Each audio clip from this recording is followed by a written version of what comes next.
કારમાંથી ચોરી કરતી આંતરરાજ્ય તિરચી ગેંગ ઝડપાઈ છે। ચોરીના અનેક ગુનાઓમાં સંકળાયેલી ગેંગને પકડવામાં ક્રાઇમ બ્રાન્ચને મોટી સફળતા મળી છે। પોલીસે બાતમીના આધારે આજવા રોડ પરથી 12 આરોપીઓની ધરપકડ કરી 10 લાખનો મુદ્દામાલ જપ્ત કર્યો। આ તમામ આરોપીઓ ચોરી માટે પંકાયેલા તમિલનાડુના રામજીનગરના ગામના છે। આરોપી જગન બાલા સુબ્રમણ્યમ સેવરે આ ગેંગનો લીડર હોવાનું સામે આવ્યું છે।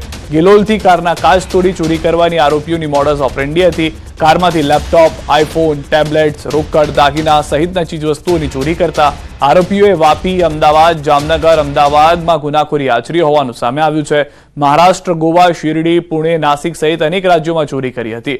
આરોપીઓમાં ટેકનિકલ જાણકાર અને ઉચ્ચ શિક્ષણ ધરાવતા લોકો પણ સામેલ છે, જેને ટેકનિકલ સ્પેર પાર્ટ્સ અલગ કરવા, IMA ચેન્જ કરવામાં એક્સપર્ટ છે। પોલીસ પૂછપરછ દરમિયાન આરોપીઓના અન્ય ગુનાઓનો પણ ખુલાસા થઈ શકે છે। કેટલાક આરોપીઓ તો 2 થી 3 પેઢીઓથી ચોરીની ગુનાખોરીની પ્રવૃત્તિઓ આચરતા હોવાનું પણ જાણવા મળ્યું છે।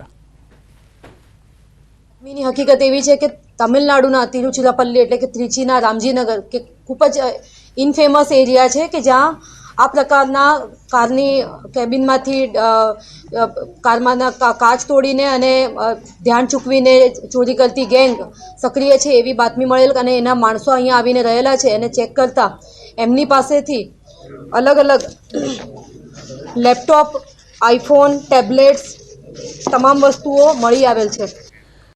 સાગર પટેલના આરોપ પર કાજલ મહેરિયાનું નિવેદન। સાગર પટેલના આરોપ હું નકારું છું। આ વાત સાબિત કરે તો ગાવાનું છોડવા તૈયાર। ઉમિયા માતા અને પાટીદાર વિશે હું બોલી નથી।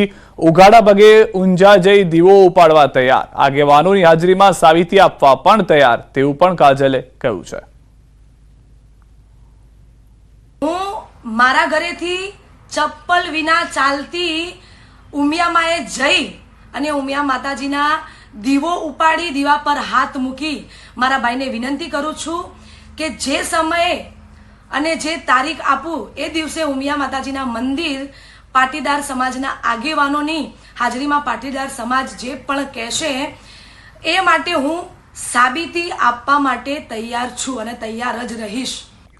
2 ગુજરાતી કલાકારોનો કકળાટ। કાજલ મહેરિયા અને સાગર પટેલ આમને સામને। કાજલ મહેરિયાએ પાટીદારના કુલદેવનું અપમાન કર્યાનો આરોપ। કાજલ મહેરિયા પર સાગર પટેલના ગંભીર આરોપ। માં ઉમિયા માટે અપશબ્દો બોલ્યા મહેરિયાએ તેવું કહ્યું છે સાગર પટેલે। તો દ્વારકાના કાર્યક્રમમાં અપશબ્દો બોલ્યા હોવાનો સાગર પટેલનો દાવો છે।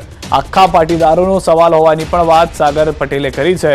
મને અને માતાજીને અપશબ્દો બોલ્યાની વાત પણ સાગર તરફથી દાવા સાથે કહેવામાં આવી છે। કાજલ મહેરિયાને સ્ટેજ પર ન ચડવા દેતા તેવી પણ અપીલ કરી છે। મારી માતાજી વિશે, મારી ઉમિયામાં વિશે ખોટું બોલી, મને એવું બોલ્યા કે હું આ વિડીયોના માધ્યમથી નહીં બોલી શકું। મિત્રો, મારા ભાઈઓ, મારા સમાજને હું વિનંતી કરું છું કે આ બેન પહેલા પણ એકવાર માતાજીને ગાળો દીધેલી છે આ બેનને, પણ એમનું અંગત મેટર છે, એમાં આપણે પડવા નહીં માગતા।